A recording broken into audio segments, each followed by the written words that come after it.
Hi, ഇന്നത്തെ recipe എന്നാണെന്നറിയാമോ? മധുരക്കിഴങ്ങ് പുഴുങ്ങിയതാണ്.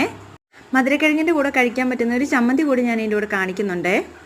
ഞങ്ങളുടെ ഇവിടെ മധുരക്കിഴങ്ങെന്നും ചക്കരക്കിഴങ്ങെന്നും ഇതിന് പേര് പറയുന്നുണ്ട്. നിങ്ങളുടെ നാട്ടിലേക്ക് ഇതിന് വേറെ എന്തെങ്കിലും പേരുണ്ടെങ്കിൽ അത് പറയണേ. ഇന്നലെ ഏട്ടൻ കടയ്ക്ക് പോയിട്ട് വന്നപ്പോൾ മേടിച്ചുകൊണ്ട് വന്നതാണ്. പണ്ടൊക്കെ ഞങ്ങൾ സ്കൂളിൽ പോണ സമയത്ത് പറമ്പിൽ കൂടെ ഒക്കെ നിൽക്കുമ്പോൾ അതിൻ്റെ കുഞ്ഞിത് പറിച്ച് ഞങ്ങൾ പച്ചക്കൊക്കെ തിന്നുമായിരുന്നു കേട്ടോ. അന്നത്തെ ടേസ്റ്റ് ചെയ്യുന്നത് മധുരക്കിഴങ്ങിനല്ലെങ്കിലും ഇല്ലേ. മധുരക്കിഴങ്ങ് ചുട്ടും ആവിയിൽ വേവിച്ചും പുഴുങ്ങിയും ഒക്കെ കഴിക്കാമേ. ഷുഗർ ഉള്ളവർ സാധാരണ പുഴുങ്ങിയാട്ടോ കഴിക്കുന്നത്. നമ്മളിപ്പോൾ താമസിക്കുന്നിടത്ത് ഗ്യാസ് മാത്രമേ ഉള്ളേ, വിറകടുപ്പ് കത്തിക്കാനുള്ള സൗകര്യം ഇല്ല കേട്ടോ.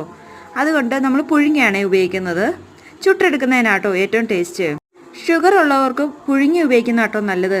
ചുട്ട് കഴിക്കുന്നതിനേക്കാളും പുഴുങ്ങി ഉപയോഗിക്കുന്നതാണ് നല്ലത്. ചുട്ടോ ആവി കയറ്റിയൊക്കെ കഴിക്കാട്ടോ. ഇഡ്ഡലി പാത്രത്തിൽ വെച്ച് നമുക്ക് ആവി കയറ്റിയാലും നമുക്ക് കഴിക്കാട്ടോ.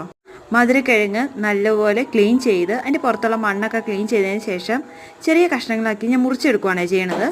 ഞങ്ങളിവിടെ ഇങ്ങനെ മുറിച്ചെടുക്കുന്നതിന് ചെണ്ടൻ പുഴുങ്ങാന്ന് പറയും കേട്ടോ. കപ്പയൊക്കെ ഇങ്ങനെ മുറിച്ച് ഞങ്ങൾ പുഴുങ്ങാറുണ്ട് കേട്ടോ. അതിലേക്ക് ആവശ്യത്തിനുള്ള വെള്ളവും ചേർത്ത് കൊടുക്കണേ. പിന്നെ അതിലേക്ക് ചേർത്തേക്കുന്നത് കുറച്ച് ഉപ്പാണ്. അതിൻ്റെ മധുരം ബാലൻസ് ചെയ്യാൻ വേണ്ടിയുള്ള ഉപ്പാണ് നമ്മൾ ചേർത്ത് കൊടുത്തിരിക്കുന്നത്. മധുരക്കിഴങ്ങ് അടുപ്പത്ത് വെച്ച് വെന്ത് കഴിയുമ്പോൾ വെന്തോന്നറിയാൻ ഞാൻ പപ്പടം കുത്തി നോക്കുകയാണ് ചെയ്തേക്കുന്നത്.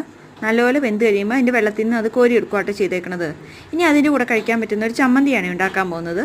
കാന്താരി വെച്ചാണ് ഉണ്ടാക്കാൻ പോകുന്നത്.